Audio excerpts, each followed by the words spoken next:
Suivez tous les marchés financiers avec CMC Markets France. Avec CMC Markets, tradez les CFD sur indices, devises, matières premières et actions 24 heures sur 24.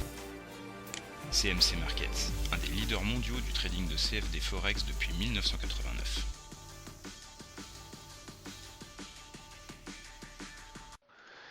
Salut, c'est Trado. Voilà la vidéo de mise à jour hebdomadaire pour l'or et pour l'argent libellé en dollars.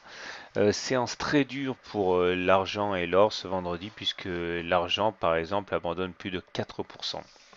Alors pour bien comprendre où l'on en est, il faut revenir à l'analyse technique et l'analyse chartiste. Alors je vous propose d'abord un tutoriel sur le triangle descendant.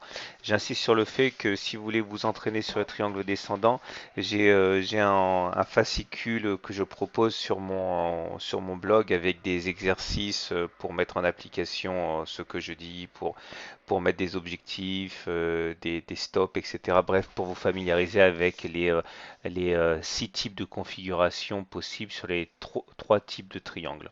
Voilà, donc revenons à nos moutons. Qu'est-ce qu'un triangle descendant?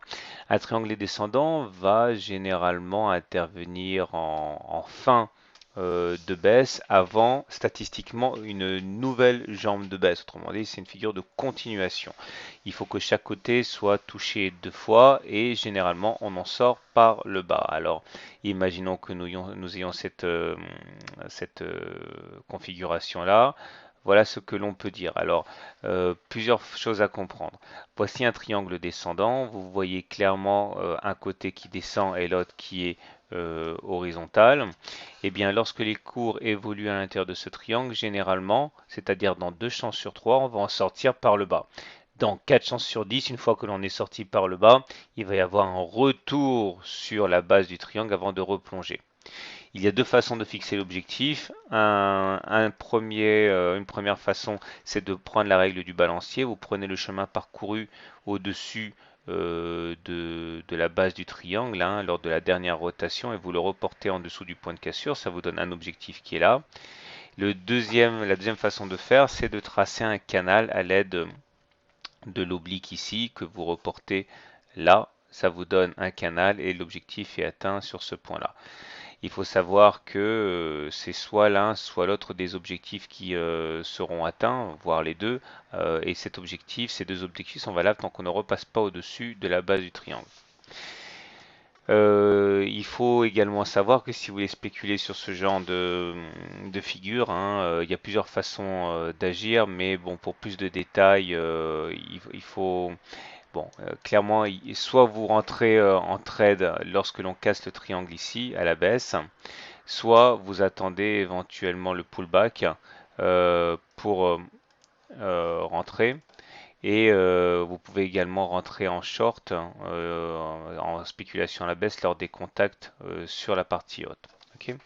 Alors, si j'en parle, c'est parce que justement, nous avons a priori ici un triangle descendant en action. Voici le haut du triangle, voici la base du triangle en bleu.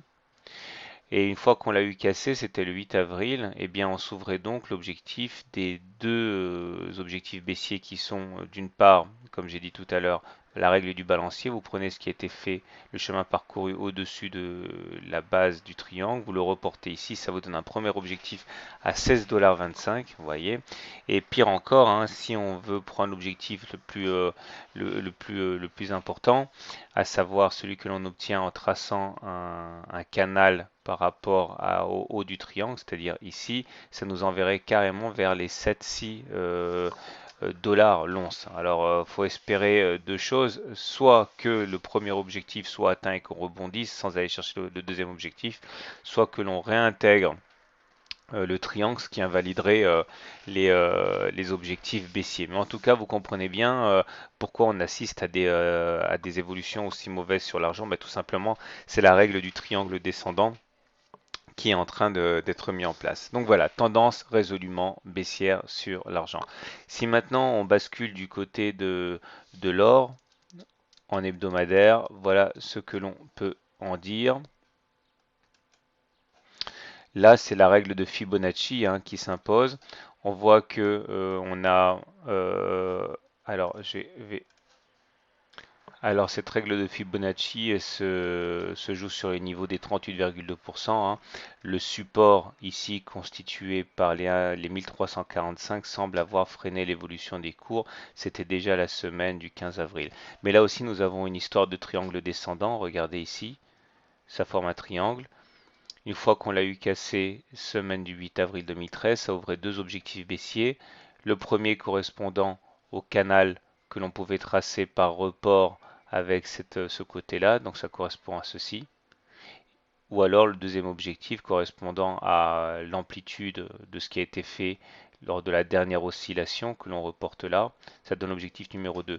Là on voit que ce qui a apporté un répit à l'or, justement c'est d'avoir touché le bas du canal. Il ne faudrait pas le recasser parce que dans ce cas, ça serait effectivement l'objectif numéro 2 qui serait atteint vers les 1262. Donc voilà où nous en sommes. La tendance est baissière à la fois sur l'or et sur l'argent. Sur l'or, on a déjà atteint un objectif très important qui peut effectivement suffire à faire repartir l'or vers le haut. Par contre, sur l'argent, on n'a pas encore atteint les objectifs, ce qui amène à être très prudent pour la suite. Voilà. Bonne journée, bon trade et à demain pour la mise à jour. CMC Markets, un des leaders mondiaux du trading de CFD Forex depuis 1989.